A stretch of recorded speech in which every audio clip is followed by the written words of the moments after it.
2374,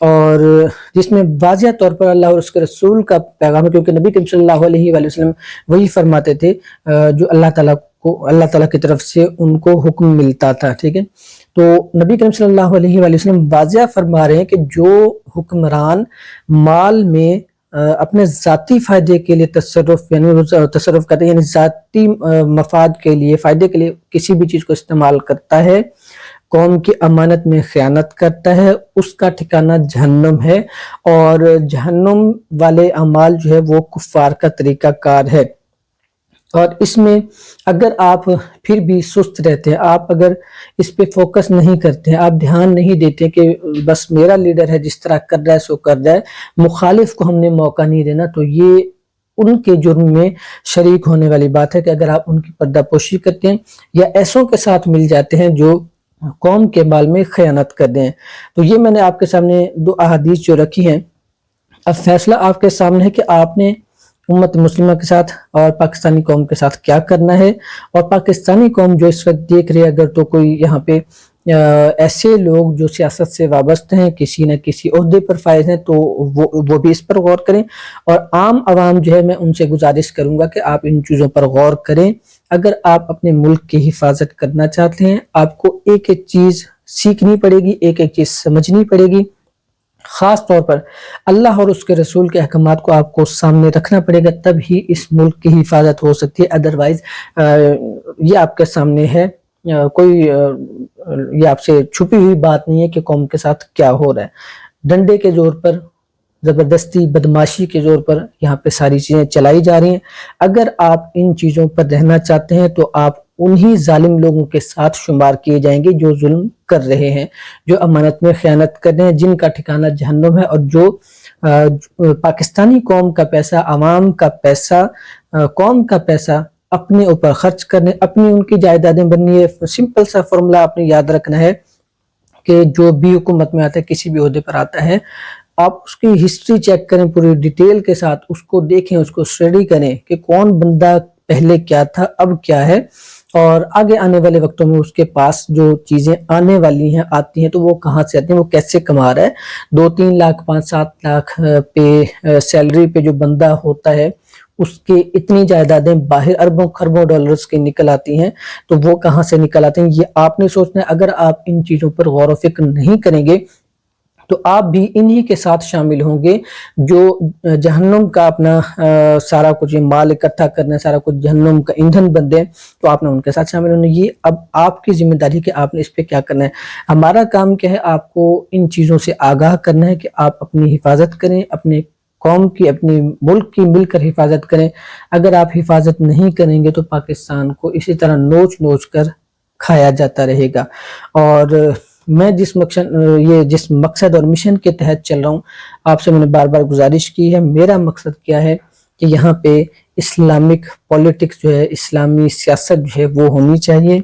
بھرپور ہونی چاہیے، اور اسلام کے احکامات کے مطابق لازمی ہونی چاہیے، کیونکہ اسلام سیاست سے نہیں روکتا۔ اگر آپ خود رک رہے ہیں تو یہ آپ کی اپنی زیادتی ہے۔ اور میں خاص طور پر جو دینی سلسلے سے زیادہ تر وابستہ پڑھے لکھے لوگ ہیں، علماء لوگ ہیں، اور ایجوکیٹڈ ہیں، ویل انڈرسٹینڈنگ پیپل ہیں، اور شارپ مائنڈڈ پیپل ہیں، میری ان سے گزارش ہے میرے ساتھ اٹیچ ہو، اس پہ کام کریں، ورکنگ کریں۔ قوم کو، ملک کو ضرورت ہے۔ اگر آپ اس چیز پہ کام نہیں کریں گے تو ہمارے ملک کے ساتھ یہی کچھ ہوتا رہے گا جو ابھی اس وقت ہو رہا ہے۔ اب آپ نے فیصلہ کرنا ہے کہ آپ کن کے ساتھ کھڑے ہیں، آپ حق کے ساتھ کھڑے ہیں یا آپ جھوٹ کے ساتھ کھڑے ہیں، دھوکے فریب کرنے والوں کے ساتھ کھڑے ہیں۔ ملک کی حفاظت کیجئے، اپنی بھی حفاظت کیجئے، امت مسلمہ کی حفاظت کیجئے۔ یہی میری آپ سے گزارش ہے کہ ان لوگوں کے زندگی کا حصہ نہ بنے جو ناجائز طریقے سے جو عوام کا پیسہ ہے، حکومت اس کو استعمال کر رہی ہے یا اس میں حکومت کے افراد استعمال کر رہے ہیں، آپ ان کا ساتھ مت دیں، اٹھ کھڑے ہوں، اپنی حفاظت کریں، اپنے ملک کی حفاظت کریں، پھر دیکھے گا انشاءاللہ ملک بھی ترقی کی راہ پر گامزن ہوگا۔ لیکن اس وقت جو پاکستان کے ساتھ صورتحال چل رہی ہے، بے شمار وسائل، اتنے وسائل ہونے کے بعد آپ دیکھ سکتے ہیں جب پاکستان آزاد ہوا، ساتھ چین آزاد ہوا، اکٹھے تقریباً تھوڑا سا اس میں ڈفرنس آتا ہے، تو چائنا کو آج آپ دیکھ سکتے ہیں، اسی طرح یہاں پہ پاکستان میں آپ دیکھ سکتے ہیں۔ فرق کیا ہے، چائنا میں جو چوری کرنے والے لوگ ان کو سخت سزائیں دی جاتی ہیں، دھوکہ فریب کرنے والوں کو سخت سزائیں دی جاتی ہیں، لیکن ملک پاکستان میں کیا کیا جا رہا ہے؟ انہی کو حفاظت دی جا رہی ہے، ان کو پروٹیکشن دی جا رہی ہے۔ جو چوری کرتے ہیں، جتنا بڑا چور ہے اتنا بڑا اس کو سیفٹی دی جاتی ہے۔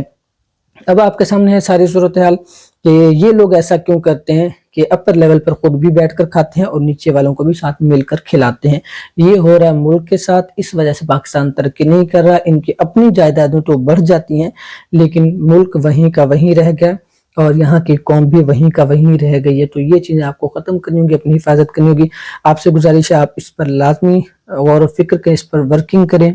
اور امت مسلمہ کی حفاظت کے لیے اٹھ کھڑے ہوں۔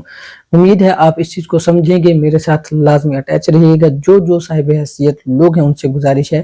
کہ امت مسلمہ کے لیے ہمارا ایک ہی نعرہ، ایک ہی کلمہ، ہمارا ایک ہی بنیاد، اور وہ ہے لا الہ الا محمد رسول اللہ۔ اس بنیاد پر آپ اٹھ کھڑے ہوں اور میرا ساتھ دیجئے تاکہ ہم اس ملک کے لیے کچھ نہ کچھ کر سکیں، اور انشاءاللہ جہاں تک ہم سے ہو سکے گا اپنی پوری کوشش کرتے رہیں گے تاکہ ہم ان لوگوں میں شمار نہ ہوں جو ظلم کو دیکھتے ہوئے، بربریت کو دیکھتے ہوئے، زیادتی کو دیکھتے ہوئے، نا انصافی کو دیکھتے ہوئے اور امت مسلمہ کو لٹتا ہوا دیکھتے ہوئے خاموشی سے بیٹھے ہوئے ہیں، اور خاموشی سے بیٹھنے والا بھی ان کے جرم میں برابر کا شریک ہوتا ہے۔ میری یہ کوشش ہے کہ کم از کم اللہ تعالیٰ ہم ان کے ساتھ شامل ہونے یا ان کے صف میں کھڑا ہونے یا ان کے ساتھ شمار ہونے سے محفوظ فرمائے۔ اسی لیے میں اپنی کوشش کر رہا ہوں اور اپنے قوم کے ساتھ یہ بات رکھ رہا ہوں، یہ مشورہ بھی اور یہ ایک میرا مقصد اور مشن بھی رکھ رہا ہوں۔ آئیے مل کر کچھ نہ کچھ ہم لازمی اپنے حصے کا کام کرتے جائیں۔ اللہ تعالیٰ تو ہے، اللہ تعالیٰ ملک پاکستان کے لیے، امت مسلمہ کے لیے خاص رحمت فرمائے اور کرم فرمائے تاکہ ہم آگے بڑھ سکیں۔ بہت بہت شکریہ آپ کا، دعا میں یاد رکھیے گا، ملتے رہیں اگلی ویڈیو میں، ساتھ ساتھ اٹیچ رہیے گا۔ پھر بھی کسی قسم کی ڈسکشن کرنی ہو آپ کر سکتے ہیں، واٹس ایپ نمبر آپ کو اسکرین پر شو کر دیں گے، نمبر آپ نوٹ بھی کر سکتے ہیں 0321 اس پر آپ رابطہ کیجیے گا، انشاءاللہ ہم مل کر اس پر کام کریں گے۔ بہت بہت شکریہ آپ کا، دعا میں یاد رکھیے گا۔ اللہ حافظ۔